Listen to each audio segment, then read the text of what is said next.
حضرت سعد بن ابی وقاص رضی اللہ تعالی عنہ نے 7 افراد کا لشکر فارس کے بارے میں معلومات اکٹھے کرنے کے لیے بھیجا اور انہیں حکم دیا کہ اگر ممکن ہو سکے تو اس لشکر کے ایک آدمی کو گرفتار کر کے لے آئیں۔ یہ 7 آدمی ابھی نکلے ہی تھے کہ اچانک انہوں نے دشمن کے لشکر کو سامنے پایا، جبکہ ان کا گمان یہ تھا کہ لشکر ابھی دور ہے۔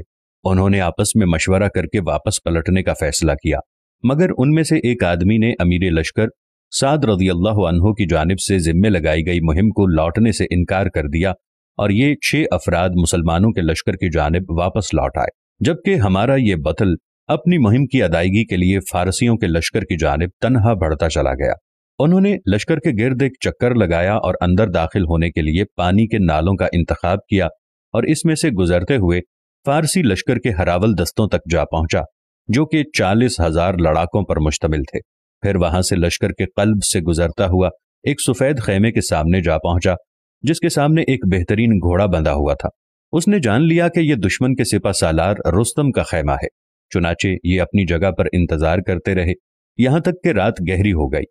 رات کا کافی حصہ چھا جانے پر یہ خیمے کی جانب بڑھ گئے، تلوار کے ذریعے خیمے کی رسیوں کو کاٹ ڈالا۔ اس وجہ سے خیمہ رستم اور خیمے میں موجود افراد پر گر پڑا۔ گھوڑے کی رسی کاٹی اور گھوڑے پر سوار ہو کر نکل پڑے۔ اس سے ان کا مقصد فارسیوں کی تضحیک اور ان کے دلوں میں رعب پیدا کرنا تھا۔ وہ گھوڑا لے کر جب فرار ہوئے تو گھڑ سوار دستے نے ان کا پیچھا کیا۔ جب یہ دستہ قریب آتا تو یہ گھوڑے کو ایڑ لگا دیتے اور جب دور ہو جاتا تو اپنی رفتار کم کر لیتے تاکہ وہ ان کے ساتھ آ ملیں، کیونکہ وہ چاہتے تھے کہ ان میں سے ایک کو دھوکے سے کھینچ کر حضرت سعد بن ابی وقاص رضی اللہ تعالی عنہ کے پاس ان کے حکم کے مطابق لے جائیں۔ چنانچہ 3 سواروں کے علاوہ کوئی بھی ان کا پیچھا نہ کر سکا۔ انہوں نے ان میں سے 2 کو قتل کیا اور تیسرے کو گرفتار کر لیا۔ یہ سب کچھ تنے تنہا انجام دیا۔ قیدی کو پکڑا، نیزہ اس کی پیٹھ کے ساتھ لگایا اور اسے اپنے آگے ہانکتے ہوئے مسلمانوں کے معسکر جا پہنچے اور سعد بن ابی وقاص رضی اللہ تعالی عنہ کی خدمت میں پیش کیا۔ فارسی کہنے لگا، مجھے جان کی امان دو، میں تم سے سچ بولوں گا۔ سعد رضی اللہ عنہ کہنے لگے، تجھے امان دی جاتی ہے اور ہم وعدے کی پاسداری کرنے والی قوم ہیں، لیکن شرط یہ ہے کہ ہمارے ساتھ جھوٹ مت بولنا۔ پھر سعد رضی اللہ عنہ نے کہا، ہمیں اپنی فوج کے بارے میں بتاؤ۔ فارسی انتہائی دہشتناک اور ہذیان کی کیفیت میں کہنے لگا، اپنے لشکر کے بارے میں بتانے سے قبل میں تمہیں تمہارے آدمی کے بارے میں بتلاتا ہوں۔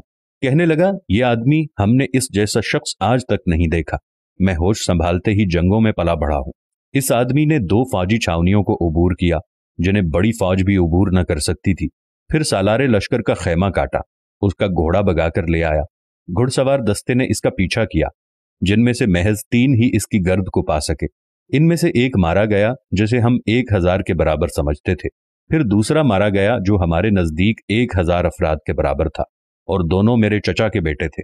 میں نے اس کا پیچھا جاری رکھا اور ان دونوں مقتولین کے انتقام کی آگ سے میرا سینہ دہک رہا تھا۔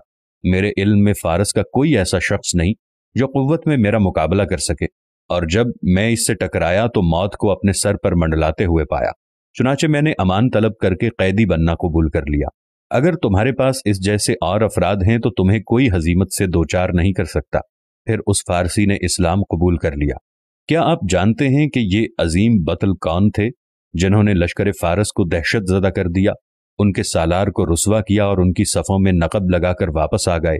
یہ طلحہ بن خویلد الاسدی رضی اللہ تعالی عنہ تھے۔